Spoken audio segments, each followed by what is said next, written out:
Could everyone please just refresh your pages and let us know in the chat when you can see us and hear us. So again, just my quick request, can you let us know in the chat when you can see us and hear us? Now, I actually ask this because Ben, I don't know how many live broadcasts you do, but I've had some disasters, and especially like it was one of my first ever webinars, and I thought everything was going really well, and then I went back into the chat after the first couple of minutes, and everyone was like, dude, you're sharing the wrong screen. Like I'd been sharing the wrong window like the whole time at the beginning.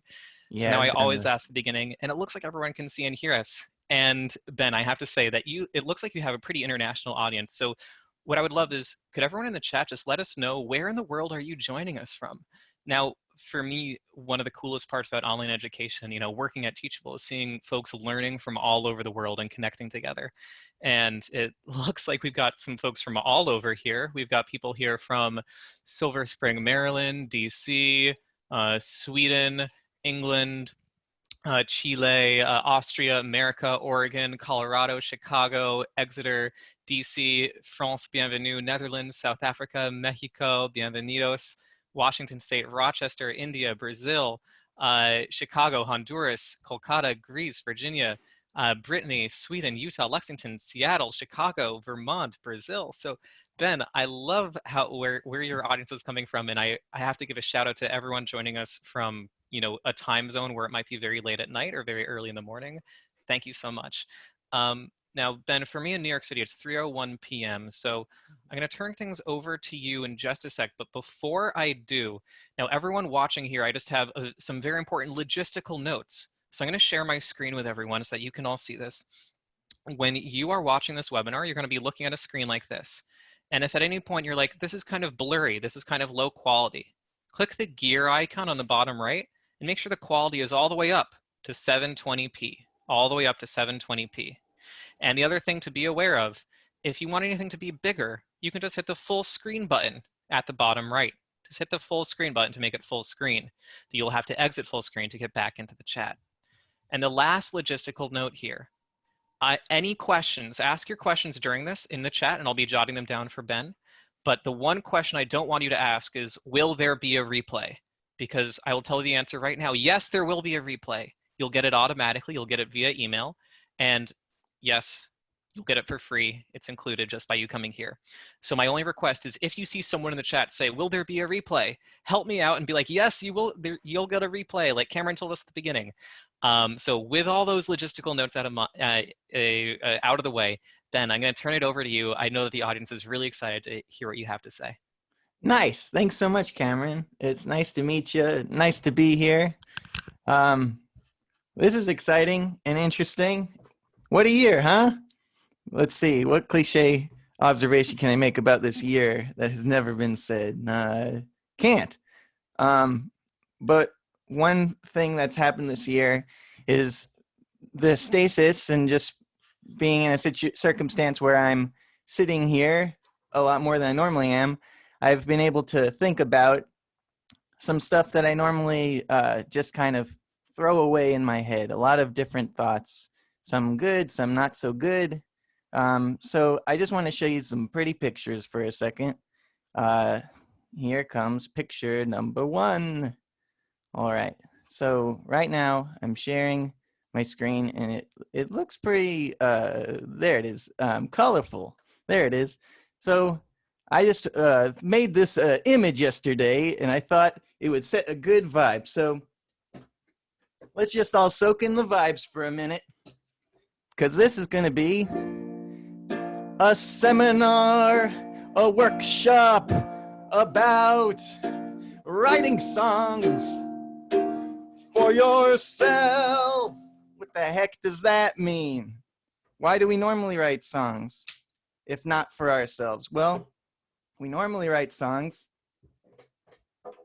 for a myriad of complicated reasons. There are so many motivations, so many reasons why we write songs. And I want to get into some of the good ones and some of the not so good ones. And I just want to start with this big sore subject. What do you do when you're blocked up? And I'm not talking about number two. I'm talking about when you're blocked up writing songs. writer's block, that is. We've got writer's block in the world. It's perhaps the single most discussed topic in writing music. Um, Ironically, the biggest topic in writing music isn't exactly like what do I do when I'm writing it, but it's how do I even write it? And in order to really understand why you might have writer's block, and in order to really explore the idea of writer's block, you actually have to look at every aspect of your life, because all of it feeds into music. And so when I say this year, I've been thinking a lot about stuff that I normally throw out of my head. You know, that stuff that I'm thinking about, which is like, what are my motivations? Why have I been on this track following these mental threads my whole life? Why have I been doing this stuff that I've been doing? Like, am I motivated by something really positive that's pulling me through, that's a virtuous, wonderful mission? Or am I motivated by my 15-year-old self deciding at one point that I wanted to be a big famous musician, and now I'm just doing everything I can to be loved and to be complimented? And when we're talking about writer's block, those kinds of thoughts are actually incredibly relevant, incredibly helpful thoughts. Thinking about, what is my goal when I'm making music? Am I writing to prove a point? Am I writing to express an idea?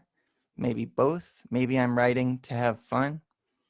But I imagine this circumstance that relates to writer's block a lot. Let's go through a scenario here. You're awake. You're lying in bed, and the day has just begun, and you're barely realizing that.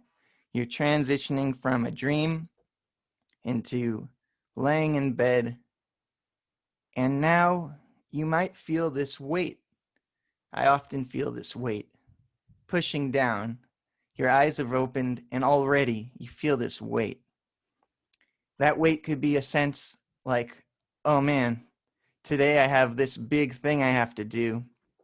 I'm scared to do it. Or that weight might be, oh, this bad thing that's been going on is still going on. Or that weight might be, I didn't sleep enough and I'm so tired and all I want to do is sleep, but I have to be a human and do things.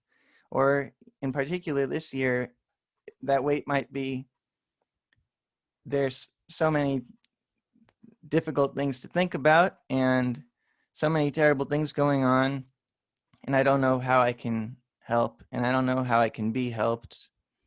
And that weight that we wake up with very often is the biggest thing, I think, that causes writer's block. And there's so many factors that lead into that feeling, that weightiness. I don't even think I have to explain what I mean by that too much, because I think everyone can relate to that feeling when you first wake up. It's often not that good. Even if your life's great, it feels weird to wake up. And so we get out of bed, and let's just say it's the perfect ideal day, and you've been working all week really hard on whatever you work on, and you said, this Saturday, I'm going to write music for 4 hours. I've got this block. It's just going to be me time. I'm going to close the door, and I'm going to write music for 4 hours. So you wake up that Saturday. It's the ideal day because you've got this 4-hour block to do this thing you love. And you wake up, and for some reason, you just can't get yourself in the zone. You sit down maybe at your desk, you watch a few YouTube videos about production or something to get yourself excited. Then you get a snack. Then maybe you plug in some of your equipment. Maybe you don't. Maybe you pick up a guitar, you start strumming, and then you're searching for ideas. Maybe you're thinking about, how do I start a song? What should the intro be? What should it be? And before you know it, you feel this great pressure that there's 4 hours that you put aside this day. And quickly now it's become 3 hours. And now it's 2 hours that you have. And then 1 hour. And then by the end of 4 hours, you feel like you've barely made any music. How the hell did that happen? And I think the reason that weight of waking up and the weight of the day transfers into our writing is because we rarely write just for the feeling of writing. We write for all these other reasons, like to be good. We focus on practicing music to be good, but not necessarily to feel good. And I've been lucky enough this year and in other years to find a lot of ways to write music that really just feels good. And the first thing you have to let go of to enjoy writing music, and which will coincidentally often lead to nice things. The first step you have to do is to stop fixating on the idea of good. When you fixate on the idea that something you make needs to be good, you miss out on the best part, in my opinion, of the writing process, which is getting lost.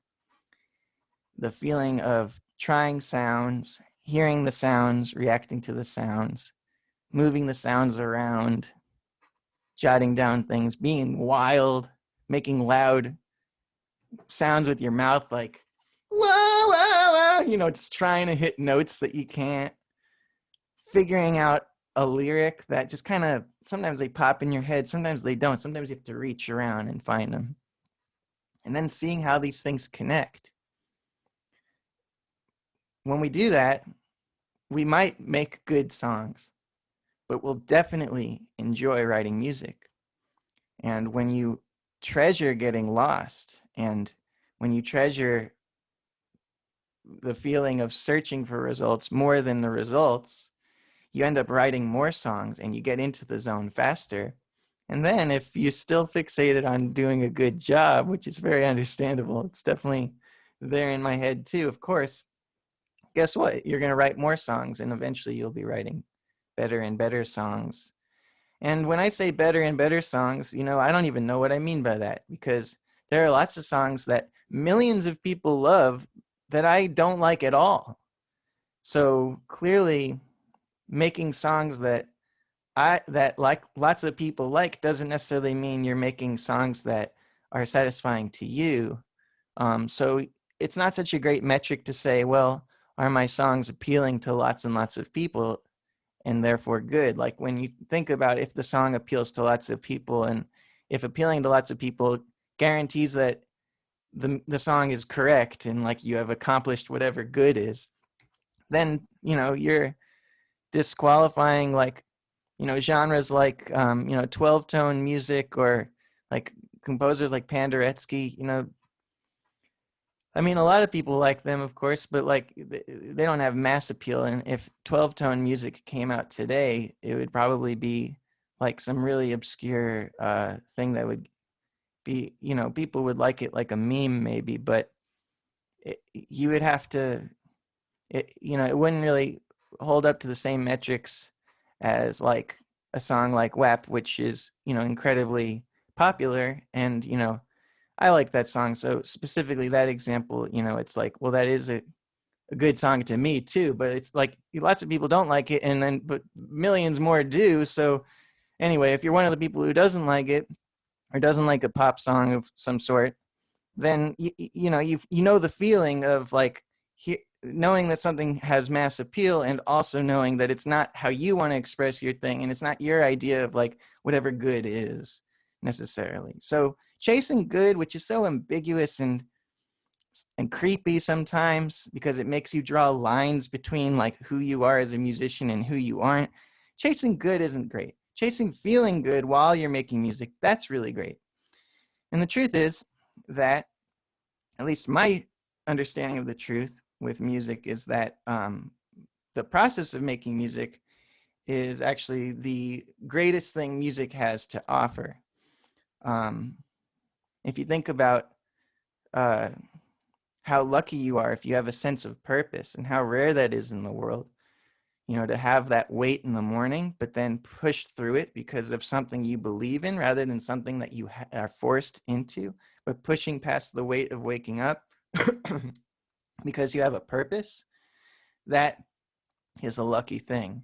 I think writing music is a wonderful part of purpose that gives me purpose. And it's something I really enjoy. So when you're experiencing writer's block, a lot of the time it's just that you're just not even ready to enter a creative space because all of the weight and tiredness of life is just continuing into that writing time, even though the writing time could be a complete divorce from all the ways that you're objectified day to day as being a good boy or a bad boy. You're a good boy or a not good boy, not good. We don't want to think about that when we're writing music. And honestly, we shouldn't think about that. I think that's not necessarily the best way to look at yourself in the first place. So now I have another picture to show you. And I am going to initiate image, activate, look at it. Here's image number 1. There's blocked. And here's number 3, health. So having that space that I was just describing where you're in there in the creative space and enjoying yourself, well, that to me would be what I'd call a healthy relationship with music. Now that's a catchy phrase. I think the acronym for that is HRWM, which you could pronounce HERWM. So having a HERWM, healthy relationship with music, some slick acronym stuff there. To have a healthy relationship with music, I think you need to have a healthy musical habit. And what I mean by that is something that quickly pulls you into the playful state that you're used to doing and that doesn't give you a lot of pressure. So here's a great example. I have a lot of guitar students, or I've had a lot of guitar students, and many of them are working difficult jobs. And what I think of as a difficult job is one that when it's done at the end of the day, you're just wiped out. You're just so tired. And, even if you don't have a job that's like that every day, we feel that for all kinds of reasons. And when you're just so tired that you can't do much else besides watch, passively watch stuff on the computer or TV, that makes it really hard to keep a healthy music habit or practice, because just sitting down and playing is like a little bit there's too much resistance. So the habit I like to teach my students that sounds ridiculous, but is very helpful, is your habit will be to pick up your instrument once a day. I'll demonstrate this now. There is the instrument. And now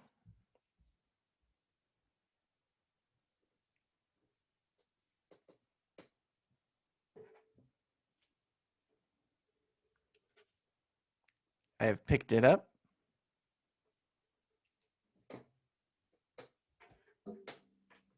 And I have fulfilled my daily duty of picking up the instrument once a day. Now I can move on with my life and watch the next episode of Twin Peaks.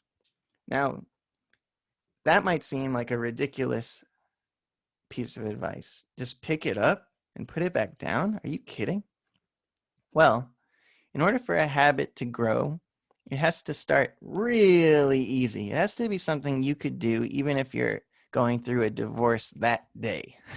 Like, even if it's just one of the most uncharacteristically difficult days, it has to be a habit that's so easy that you could do it even on that day. I'm pretty sure that anything short of me being like in a massive, like horrible, tragic, like my pants catch on fire and then my brain starts to boil and then I have to take a break. That's possible. But on almost any day, you can just pick up the instrument and put it down. Now, you should just do that and not expect this next part. But what happens is this next part, which is you pick it up. And usually once you've picked it up, it's kind of weird to put it back down. So you'll probably be like, maybe you'll start playing. Maybe you'll go, if you're working on some song, you'll start playing it a little bit, fiddle around for a bit, and then you'll put it back down. Now, playing with it for a bit and then putting it back down, now that's a little bit more sophisticated now than just picking it up. And what I found is that if you pick it up every day, you actually end up playing it every day. And the few days where you really can't play it, it's just not possible. Well, it's not that hard to pick it up and play it the next day if you still picked it up. And what you can do is slowly take this habit of picking it up and expand it just a little. Okay, I'm going to pick it up and play a scale. I'm going to pick it up and play a song. I'm going to pick it up and improvise. I'm going to pick it up and write whatever. This can be done for open the DAW once a day. For all of you electronic artists out there, or people who mostly write on the computer in a digital audio workstation, I recommend having your programs and everything set up so that all you have to do is open the program and open a project template, and all your plugins and all your instruments and your MIDI controllers already there, so that you don't have to add any extra steps to getting yourself ready to write. This basic stuff of being able to pick up your instrument or open a session on your computer, this is the stuff that will pull you through the weight of the morning. Just having that habit every day, I am at least looking at my tools and holding them. Big deal, really is.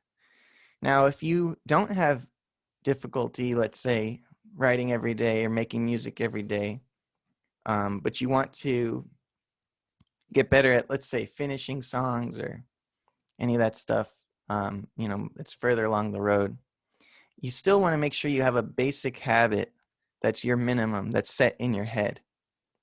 So just have something in your head that is your minimum for those super wild days. And that creates a healthy musical habit, because it's not a habit that looms over you like some scary thing you need to do that's too big and not really fair to expect of yourself. And then as a result of it not being fair to expect of yourself, you end up being intimidated and eventually failing to do the habit and then stopping, and it doesn't really become a habit. So keeping it small, keeping it simple, that's a healthy habit. Now, that's health. Next, we have reactive writing. So this, I think, is a very fun, wonderful thing. And now I will turn this beautiful image off and you'll see my head. All right. Reactive writing as opposed to planned writing. So a lot of the time when we write, or when we imagine what writing should be, we're like, I'm going to have an idea. It's going to be something great, and I'm going to get it out into your ears, the listener, and I'm going to have this idea manifest. And the idea is so cool, I just have to get it out. Well, that's legit. I mean, that's a lot of great things come from that. But what happens often is we have this idea, and then we start trying to get it out, and we keep deleting and deleting and deleting all of our attempts at the idea because it's not quite the idea. And suddenly, the idea is like covering our eyes to all the possibilities. Instead of being like, this idea can evolve, let's let it breathe, let's let it morph, let's see what it is. It's like, I have to be true to the idea. And then by being true to the idea all the time, and a lot of people disagree with me on this, and I see that there's exceptions to this, but by being true to your ideas, you limit possibilities and you shut off other ideas.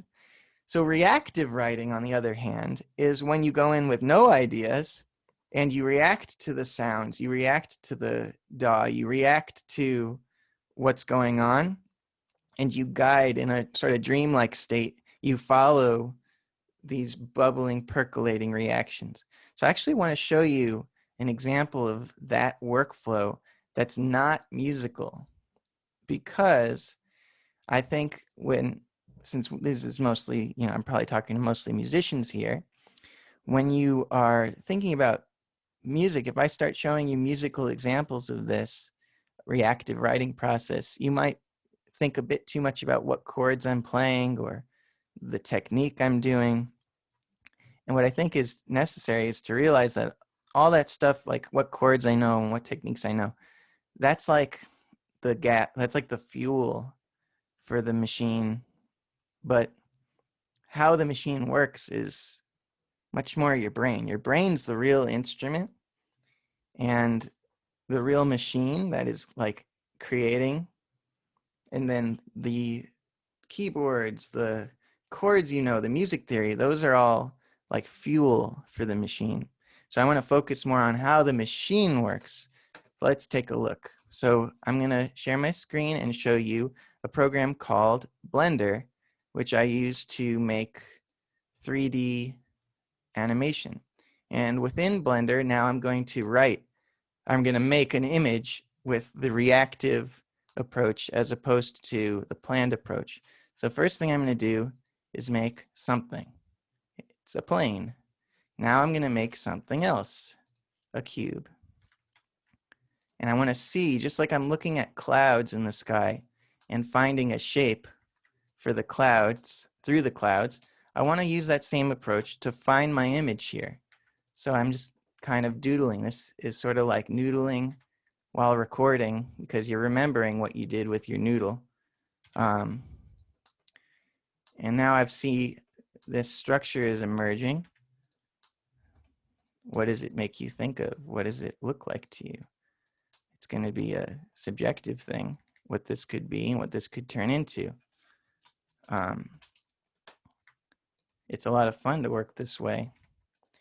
I'm going to extend this, look at it from different angles. What am I making here? What is this? What if I make it like this looks like it could maybe be a city. We're starting to build a weird kind of futuristic city. Maybe this is a bridge of some sort. We bring that down. This is actually a very simple thing to be doing on this software, but it is just by doing this very simple thing, I'm getting myself some really cool results all the time working this way.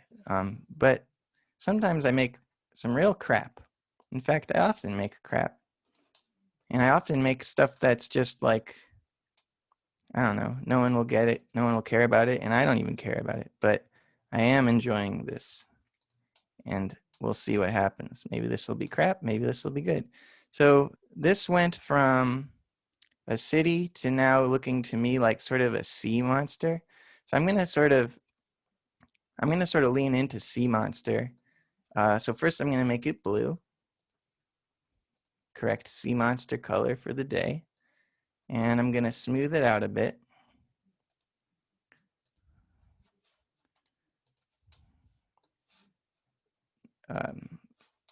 This is why it's cool to learn technique and learn theory and learn how to use your tools so that you can do all this fun stuff with your brain. But still, I'm like, where's my sea monster? I'm just looking for the sea monster, trying to find it. All right, big cute head. Got to have a cute head now emerging here. This is getting pretty cute. And we got one fin going this way and another fin going that way. All right, now we've got to give it a nice long tail, I think. This is an interesting sea monster tail. It's going to be more like a praying mantis, or not a praying mantis, a manta ray tail that's like double. And And then out of the butt crack here, let's see if we can pull out another tail. Yeah, I think we will be able to. Look at that. That's pretty cool. Didn't think it would look that cool, but it looks pretty cool. Sorry if you're getting dizzy from me changing angles all the time. I change angles a lot because you don't know what you're looking at if you don't look at it from many angles. Just sort of a lesson in itself with writing music and with experimenting with your tools. So if I came in with ideas already, then every step of the way, I'm either ruining the idea or enhancing the idea. I like to enhance the idea just by finding the idea rather than having the idea already and potentially ruining the idea. This is different from how, say, David Lynch works. I'm watching his master class right now, and he is insistent that you have to be true to the idea at every tiny microscopic level. And you can see the kinds of results he gets from that are pretty great. So he probably disagrees with what I'm saying right now. But that's the nature of this sort of thing, a workshop about songwriting. It's impossible to tell someone else what the best thing for them is with creativity. But I'll tell you what's not working. It's not working for people to consider their ability to make their ideas come true a metric of whether or not they are good or bad artists. Because I would say good artists don't necessarily know what the hell they're doing.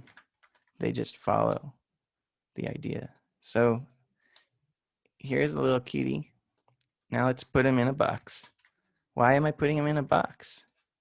I don't know. Here comes the box. Here comes the box. Let's open the box so we can see our cutie. All right, now we don't need this plane anymore, I think. Now we just got this box. What if this is like, what is this box? Maybe it's a interdimensional box or something. Maybe I'll make the box like sort of a mirror situation. So I'll make it shiny and metallic. That's really nice. And what else? I guess now I want to make the monster a little more shiny. Nah, I like the contrast a little bit. Okay, so there's a shiny monster in a box. Maybe let's put other things in the box. Maybe we'll have this be kind of, maybe we'll fill the box with mush. So we'll take this ground here and we're gonna have mush come out of the ground. Just following the idea. I'm sure by now you get the point, but let's find out what this mush looks like. Hello, mush. We're gonna get mush in 10, 9, 8, 7, 6, 5, 4, 3, 2, 1. Okay. What did I forget? I forgot. 3, 2, 1. All right, so let's get more mush. We need more mush. Now that's some mush. Holy cow. That got good, didn't it? Let's get that mush popping with some orangey sea orange to contrast the blue. All right. So here we are. We're starting to build a world here, right? Now the question is, what do we do next? Maybe we see what it's like without that cube. All right, turn that cube off for a sec. That's pretty interesting. I think I like the cube. So there you go. We got that going on. Alrighty, so that's the process of reactive art making. With music, you can maybe imagine how that would go. Some chords, some harmony, some melodic development here and there. What is counterpoint? Let's take this concept that we kind of understand and just dig in and play around with some examples. See what happens. That's reactive process, as opposed to coming in with this vision that you must be true to because your visions are so holy and important. I mean, they can be, but sometimes your visions will make you miserable.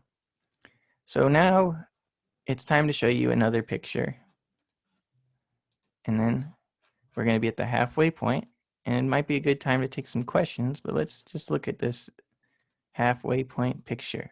Reactive writing, finished. Okay, well, let's talk about finished after some questions. So, Cameron, if you don't mind, I'd like to take some questions. If you got All some. right. Yeah, questions sounds like a good idea. So I just asked in the chat here, and just everyone is saying like, this is awesome. That was beautiful. Thank you, Ben, says Ray. So I think that some folks Nice. appreciate the Thank you, uh, Ray. Thank you, the everybody. analogy here. Cool. So Ben says it's like universal ideas. And he says, I wonder if it applies to non-creative stuff. So is the stuff that you're talking about, is this only for creativity? Or could you apply this outside of like, creative endeavors? Like could you, come up with creative things to do something? Not creative, Yeah, I guess. definitely. I think this mindset at its core is just all about acceptance and um, being at peace with not knowing and at peace with being lost for a bit and just seeing that good things can come from not knowing.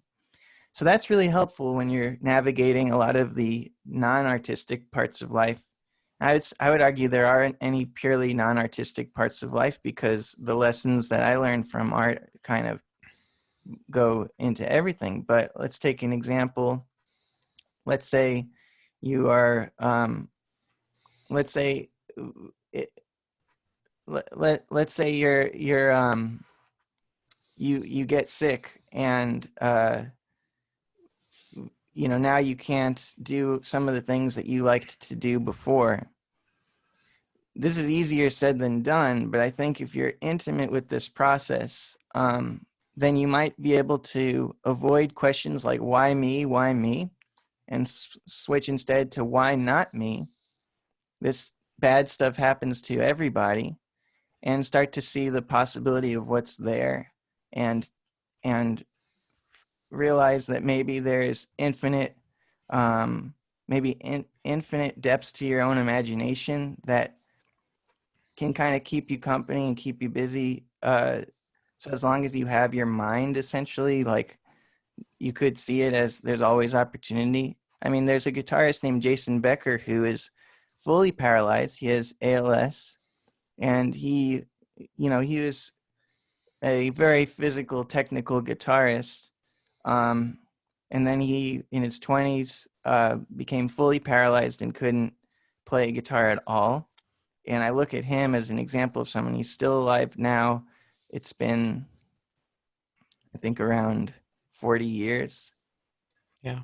maybe 30 years since that happened. And um, he's still making art. He has a YouTube channel. I don't imagine it's easy, but you don't survive for that long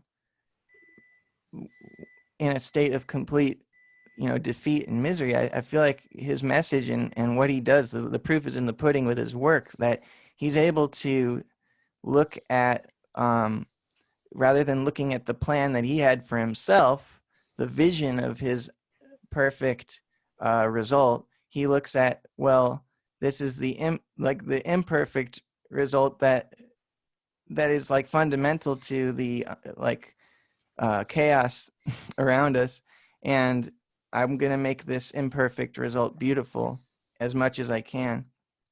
It's sort of idealistic. Like, it's hard for me to preach that because I have a easy life, but relatively to I mean, at least it seems easy. But I see his example and I'm like, well, there's some proof that your mind is where it's at. Um, Thanks. no We have problem. some other interesting ones here. So Cool. we've had two questions which I think are kind of similar here, which is Pedro says, how do you deal with sharing what you create if it ends up being very personal? And someone else chimed in here.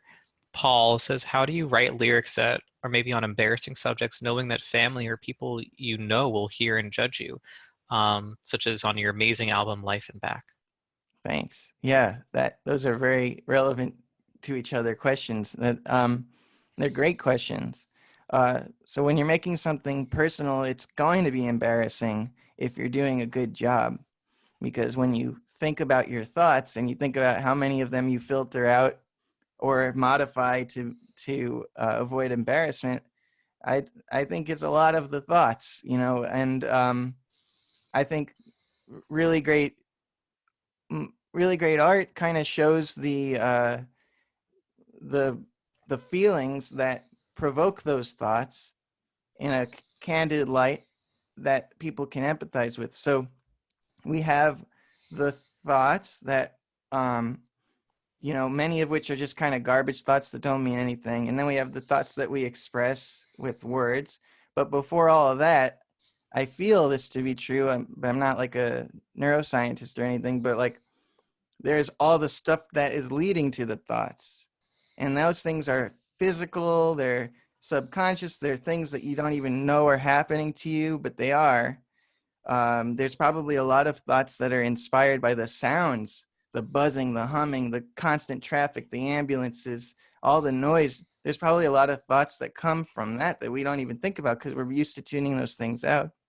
And so when you're making something very personal and sharing it, you have to try to share that less filtered stuff. And just by sharing it, you are filtering it in a way, but it's a different way. It's a very direct way. So if I were to say to you, like, I have a terrible rash, like on my groin, that's something that maybe people be embarrassed to say in public, because then they have to feel sexual insecurity or shame about, like, if can you imagine what it would look like? Or maybe people think, oh, you're dirty, that's how you got the rash, whatever. If I just say I have a rash, I I bet I bet like everyone's gets rashes, and that stigma starts to break down once just anyone says they have the rash.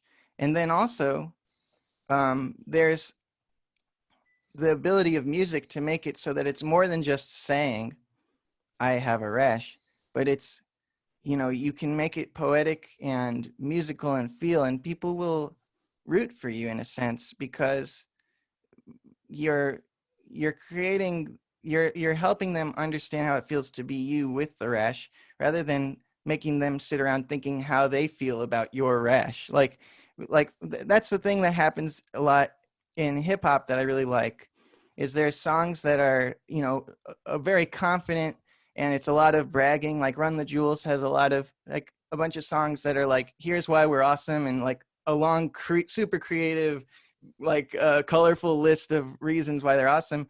And some people I've met or have come to the conclusion, oh, those people are egotistical and Run the Jewels, why are they always talking about how great they are?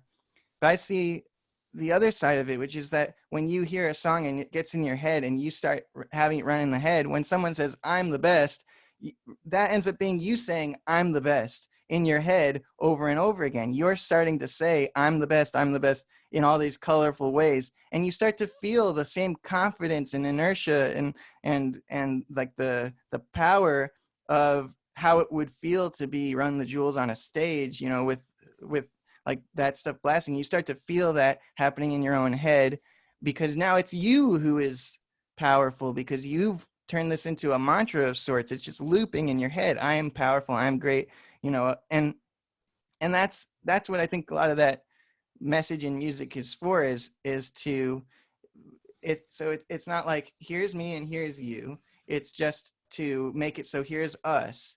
And anything I say about me, you say about you, and then any of the stuff that resonates that you see as common ground, that becomes true. And so, with my parents, it's been a lot of, I've been very like, I've had, I don't know, this is not going to be equally easy for everyone. It wasn't easy for me, but it's definitely going to be harder for other people with different cultures have different view on this. But I always, for as long as I can remember, would use profanity in front of my parents, and then they'd scream at me or whatever, get mad that I did it, but then I'd keep doing it.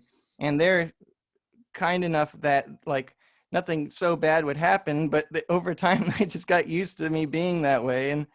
Um and I guess I can't really recommend that as advice to anyone. I'm just kind of trying to analyze why exactly I'm not worried about them hearing things. I think it's because I've been consistently sloppy in front of them with like treating them like friends at camp more than parents, and then them being like, we're your parents, we don't want to hear that. And I'm like, well, you have to if we're gonna have a relationship.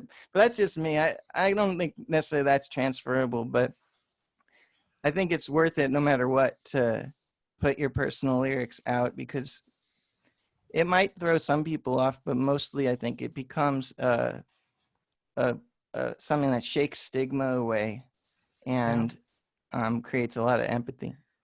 Well, in the chat, I think before we get back, we had one more question here. Or not a question, but we had a comment, which was, hold on, Kevin says that the song about this could be called Rash Judgment. Nice. Nice. Oh, and that reminds me of in the question, someone mentioned Life and Back, and in that album, I talk about all the messed up porn I've seen and how it messed up it is, and like that.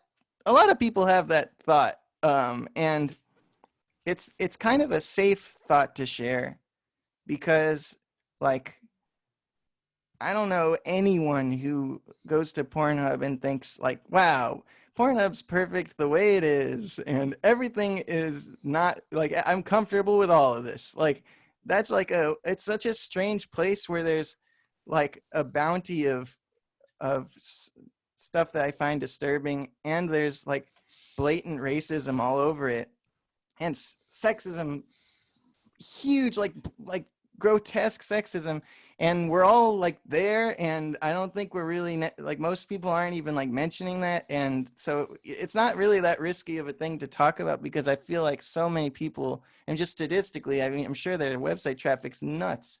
So I think just go for it and say what you got to say. It might not work out. Like if you say a bunch of stuff that's really offensive, you will have to take feedback from your listener and know that whether or not you're coming off the way you mean to.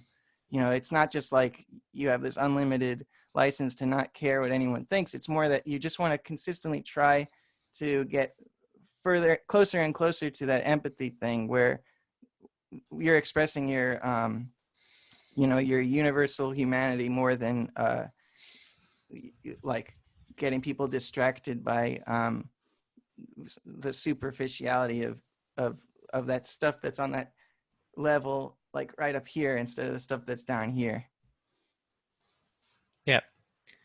Did you want to take any more questions for now? For now, I'm gonna move on to the next slide, but I'll take more questions after for sure. I'll take a million questions happily. Oh, and Ben, I did have a question. So I know that there's like something that folks are gonna like might be able to buy alongside this. Should I make the button for that live? Because I actually did see some folks asking already.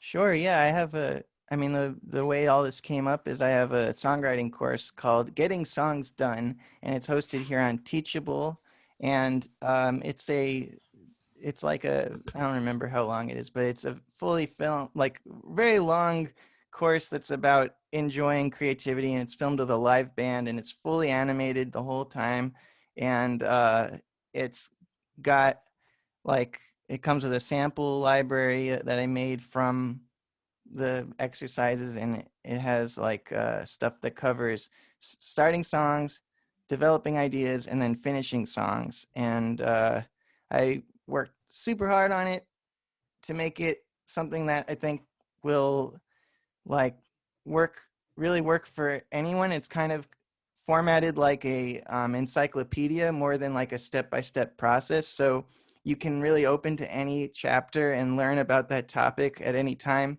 It's fun to watch it in order because there's a couple like little Easter eggs, and the climax at the end of the whole thing is pretty funny. But it's humorous. It's got a live band. It's I stand by the material, so it exists. God bless.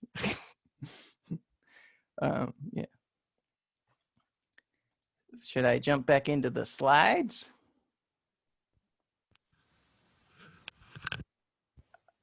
I think that's a yes.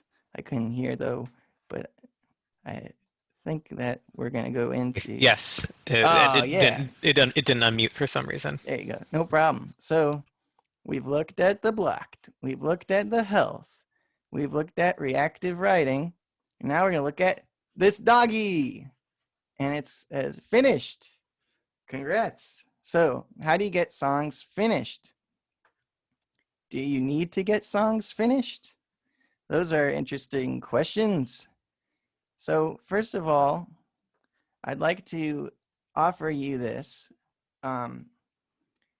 Every song idea that you have within the span of, let's say, a year, just like we're talking macro here, every song idea you have in like a pretty long amount of time is connected. Let's not think of these as all different songs that are either finished or unfinished, but let's think of them all as part of a musical season. And you've got all these seeds coming off of trees and landing all over the place, and they're all relevant to the time you're in. They're influenced by the elements of your life at that time. So right now it's COVID season. It's Black Lives Matter season. I mean, we want this to be that one in particular. I want to be many seasons and not be just like a thing that passes. But my point is that we're very much in this psychic energy right now of all this stuff. And when I say psychic, I mean something that's, very specific, which is what you're thinking about and how that, where you match up with what everyone else is thinking about. So if there's a Venn diagram here of what everyone's thinking about, what you're thinking about, it's the middle. That's the psychic part. That's when everyone's on the same page about thinking about something. Whatever they think about it will change from person to person, but we're all thinking about it. And those things greatly impact music. They shape the music. If you listen to trends, if you notice trends emerge, genres emerge, styles emerge, this is a reaction to that psychic Venn diagram more than anything.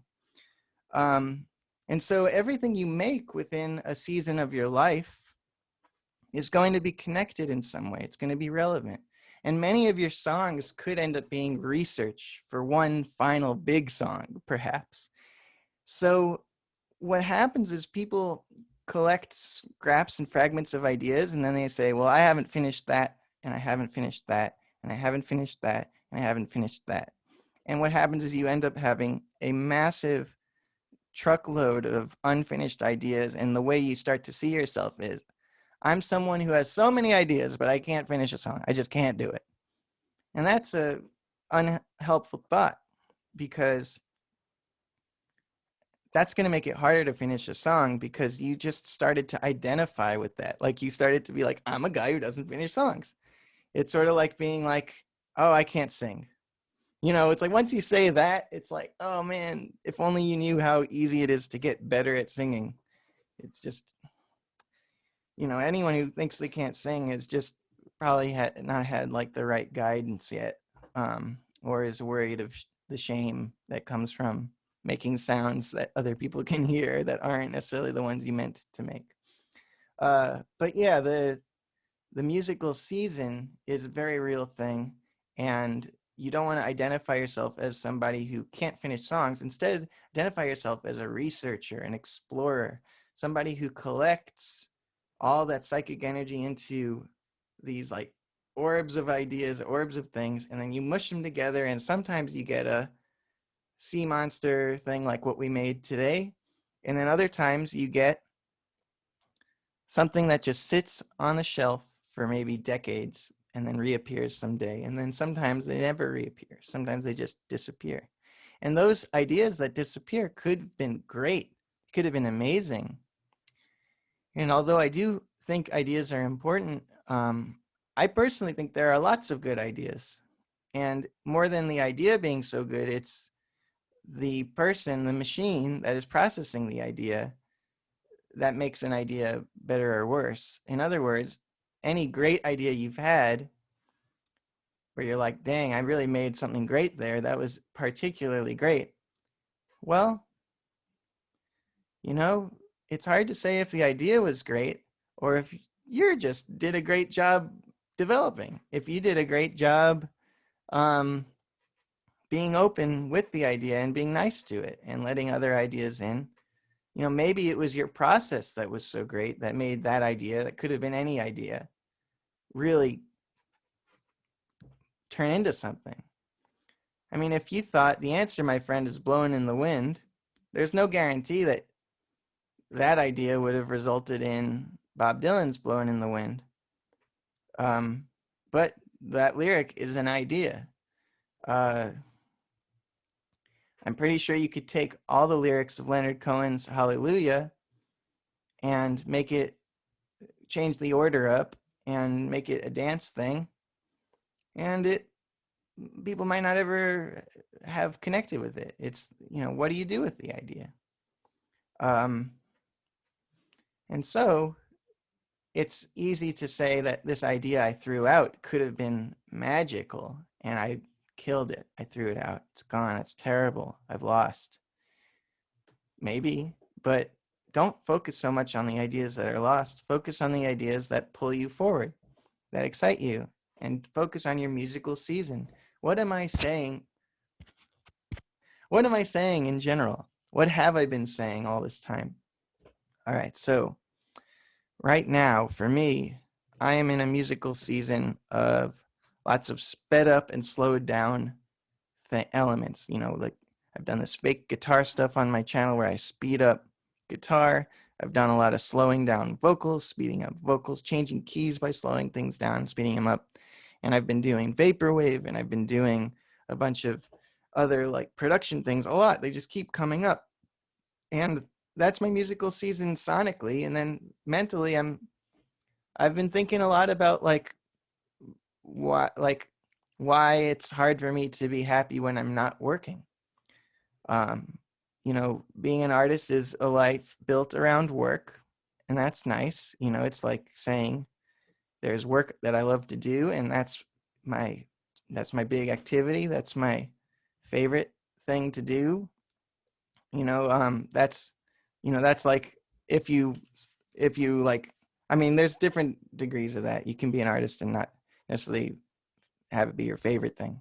But the point is just that my life centers around making stuff, and I don't know how bad it is that when I'm not making stuff I feel bad, because maybe that's just a sense of urgency that inspires me to keep doing this thing that I clearly know is good for me. But then I'm also concerned that maybe it's making it impossible for me to connect with my family and really appreciate the time I have with them, because when I'm with them and I'm not working, I'm thinking about, I wish I was working. So I'm thinking about stuff like that, thinking about the social whirlwind we're in, and I'm thinking about those sounds. And that's my musical season. So it's much more than finishing an idea or finishing a song here and there. It's leading me to inevitably something. It's led me to a number of YouTube videos. It's leading me now to a very big YouTube video that I'm working on. And it's ultimately going to, I plan to lead to another album. But I'm taking the whole season with me. So finishing an idea, finishing a song has a lot to do with acknowledging that these ideas are all connected. And it's not that you have a million separate things that are weighing you down, but rather you're building on top of a mountain of great stuff. And then my other advice for finishing songs that's about the subject of this talk, which is writing music for yourself, is just, it's nice to play a song for someone else. So I like to set deadlines where I have like a bit of a listening party. It can be casual. You can just message some close friend and be like, hey, on this date, a specific date in the future, can we get together and we'll each eat this snack? Like, let's say we both like make a nice pasta dinner, and then we sit down and I'll show you a song that I've been working on, and it'll be done by then. That's a very fun, happy deadline, but it's a deadline, and deadlines really help. And it's nice to give this gift of playing music for someone else. Totally. I want to go back to what I said at the beginning, though, which is that it's not all about whether or not they like it. It's about you making an honest attempt at sharing something and the joy of searching and being part of that voyage. But it's not about arriving at them hearing the song. It's all about maybe showing them the next song too, and the next song after that, and building a communication and dialogue through many songs over time. That's how I see my discography. It's an ongoing dialogue with whoever cares to listen to it. That's how I see my channel. It's much more a like big journal. It's like a big internet journal.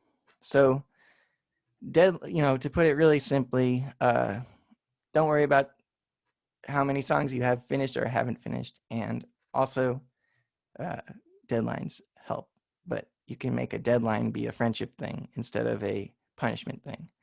Instead of deadline, you could call it continue living line, which is like you're able to move on from the song after this continue living line. I just made that up though, so I don't know. If you like it, that's great. So that leads me to my next picture. Let's take a look at it. And here it comes. We had this, that, this, and that, and this. And now we're on, yikes, the psychic wound. What's this going to be about? That's a scary image. We're going to talk about social media. Social media. The psychic wound that we've all got on our brains. I think social media has the potential that we've always hoped it would, of being a really, really, really good thing. And it's done a lot of really good things. And I'm not ignoring that. I'm not ignoring all the good it's done. I am very much into that. I spend a lot of time on social media. I actively engage with making social media stuff. And so obviously, I don't think it's just pure evil. But what I think is that it's tremendous power. Social media has a massive influence on our collective psyche, our lives, the way we view everything in ways that we know and don't know. And inevitably, there will be well thought out philosophies and ideas on proper social media etiquette that will evolve long after we're all gone. And people will look back at the way we do it now and be like, we do it differently now. We do it much different than that. So it's a big deal. It's not, I think the instinct is often to avoid it or to interact with it. And how much am I going to avoid it and how much am I going to interact with it? But I think for all of you who are here, who are interested in songwriting, I just want to offer this way of looking at the social media aspect of your life, which is that you are a songwriter for your soul and you're a social media artist for the world. So what I mean by that is artists and musician people, we all have to share our work like we feel compelled to. I don't think it's necessarily the ultimate purpose of the work, but it is a part of it nonetheless. It's a dialogue, communication. And we feel like, all right, well, we have to share it on social media because how else do you share music? I mean, that's how it's done now. And so you'll see a lot of bands that are on tour and they're posting on social media and they're like, Lawrence, Kansas, we're coming to you tomorrow. Get ready. Great show in Chicago. See you tomorrow, St. Louis. we're posting every day, like, great show in Lawrence, Kansas. See you tomorrow, Salt Lake City, Utah. Great show in Salt Lake City, Utah. See you tomorrow in San Francisco. Gosh, that gets old, doesn't it? I mean, even if your favorite band is doing that, it gets old. And it's it's necessary for bands to tell people when their shows are. You have to. That's how it's done. You share on social media. It's necessary. But if you see yourself as a social media artist, then your task is to make sure that when you post stuff on social media, even if it has a promotional purpose, let's say it's, supposed to tell people about when your next show is, it should be something that is good on its own on Instagram. And when I say good, I mean something that is designed for the platform to elevate people's experience while they're there. In other words, you take the sloppy muck of social media and you try to decorate it and clean it and make it pretty. That's what a social media artist does. So if you have to tell people about your shows, everyone who goes on tour knows they're going to have to make posts about their shows. And some people hire photographers. There's all kinds of ways that you can have daily content to keep talking about your shows. But I think it's beautiful to say, what are the parameters of Instagram? What are the things that I like to see on Instagram? What are the things that really make me laugh and smile and have a good time when I'm on Instagram? And maybe I should make stuff that makes me feel like that. I should make that stuff and find a creative way to talk about the things I need to promote. But instead of seeing Instagram or whatever platform as a means to an end, you see it as an end in itself with a dual purpose of being like a good work of art, basically. A good Instagram work of art. And there's lots of those. And also informative, because people like to know what's going on with the favorite band, but they don't necessarily like to see the same types of shots every single night and the same text. And I mean, at least personally, I find it to be frustrating because every band gets on social media platforms. We got on MySpace, we got on Facebook, we get on Instagram, we get on YouTube, we go on all these places, and we basically ruin those platforms by spamming people. Following a band is very predictable. They're going to talk about their merch, they're going to talk about their shows, and there's information. It's informative, but it doesn't really elevate Instagram. If anything, it just makes you less creative. It makes you less imagineless. So as a social media artist, I think a way that we can look at our purpose when we have to inevitably share our work and promote our work is maybe part of our role as people who make stuff is to just decorate the psychic wound and heal it, and not resent that that's part of our role, but see it as a huge opportunity where there's this thing that impacts people massively, and we can maybe make that impact positive. Now, I personally struggle with this a lot, and that's part of why I'm talking about it, because there's view virus or like leprosy. There's all these new ways to get sick from social media because the value of your art is always posted right next to it. Like, can you imagine if in art museums, every painting and sculpture had its price tag next to it? You would just be looking for high prices. And that's how you would be navigating the museum rather than looking at the art, because we're like, whoa, this objective thing is pulling me in. It's much easier to ponder the price and say, this is crazy. Look at this art. Look at how much it costs, than it is to deeply think about what an artist intended or what it means to you or how you feel. And so that's how it is with social media, where everything we make, the most personal stuff I've made, my deepest secrets, my pain, my happiness, my joy, all of it is also quantified by a view count or a like count. All of my work, Spotify plays, is it less than 1,000? Is it more than 1,000? These things fundamentally affect how I view the work. I'll get emotional comments that are like really touching, And then I'll look, do I have more subscribers? Do I have less subscribers? What changed? You know, I'll just be like, I'll be reading stuff that's like, wow, I can't believe that I made this impact or some really positive thing. And then I'll immediately like be like, how many views do I got today?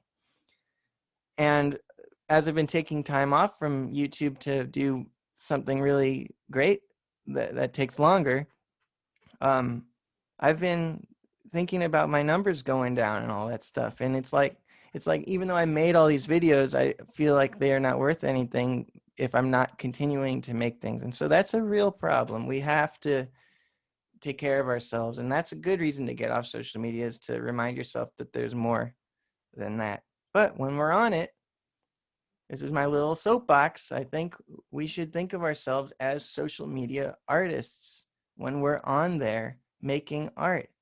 We're not billboard makers. We're not advertisers. And I know it's a lot to ask, because it's like saying, not only do you have to do music, you have to do this stuff too. If all you want to do is music, well, now you got to do this. And I know that's a lot of pressure, but it's just something to aim for. It's something to think about. And I think you can be really creative, and without necessarily a lot of like spending a ton of time, but just having, you know, fostering this idea of, well, what extra angle can I do here to make this really like special? You know, I think we can arrive at some really great art that is also pointing people to our music, as opposed to feeling like this endless like hunt for views and likes, and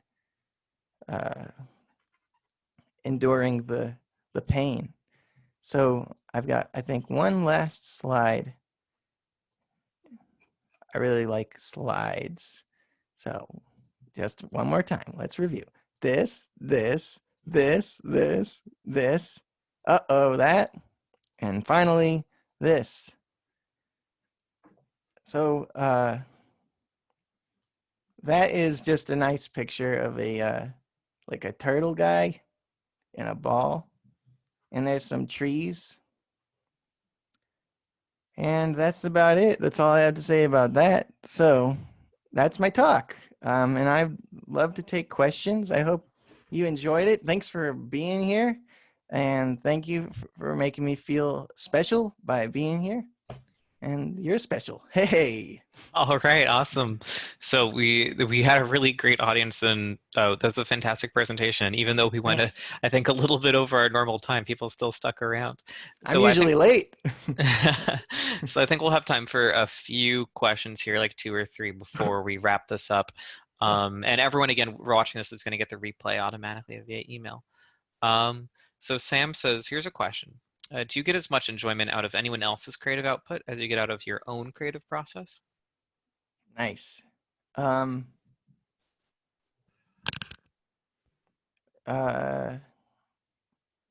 want to say only for periods of time, but no one like keeps my attention as well as I do, just making my own things and being part of the making process. But there are some artists where they, you know, for a period of time, they're just impacting me in such a positive way that I sort of like switch the channel from being someone who shows to someone who watches.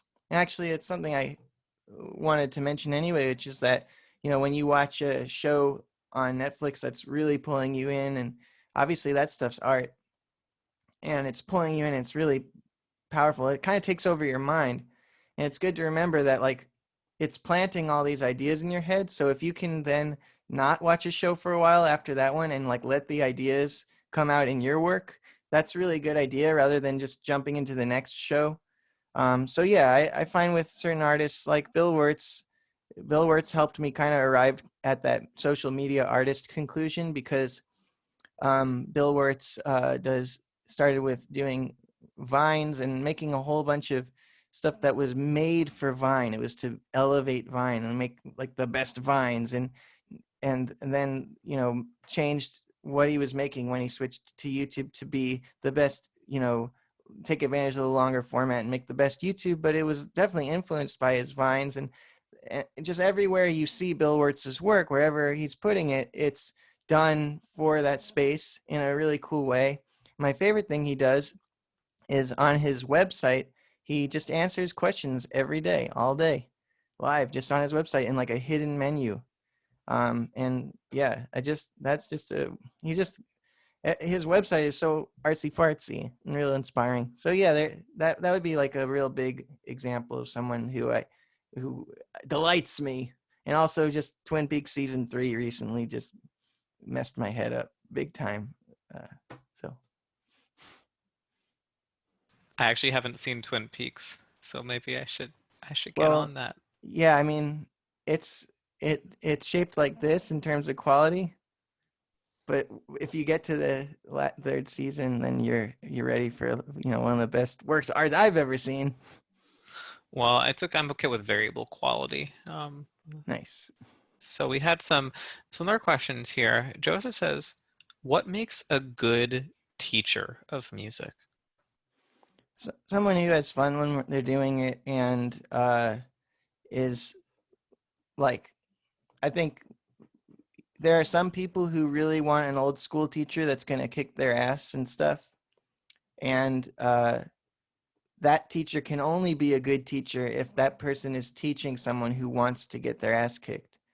And then you've got teachers like me where I'm more focused on making sure the person is always finding fulfillment from the music and having fun, which isn't a great fit for someone who wants to get their ass kicked with a regimen and like real like I want to be the best, the very best there ever was, and catch the Pokemon. That's like like people go to music school to do that a lot, and so like a teacher at a music school, you might want like more of a hard ass. That's like an environment for that. So it has to do with the student to teacher match and whether they're a good fit for each other, because different schools of thought work better for different people. So yeah, I think like a good teacher maybe could do a bit of both and recognize who wants what or who will benefit from what. I think definitely one of my flaws as a teacher is I am not like ruthlessly systematic when I'm dealing with people who just don't know what to practice. I'm much better at people who are already like finding the time but are a bit too stressed out by it. But yeah, I mean, nobody can do everything, so it's got to be a good fit for the student and vice versa.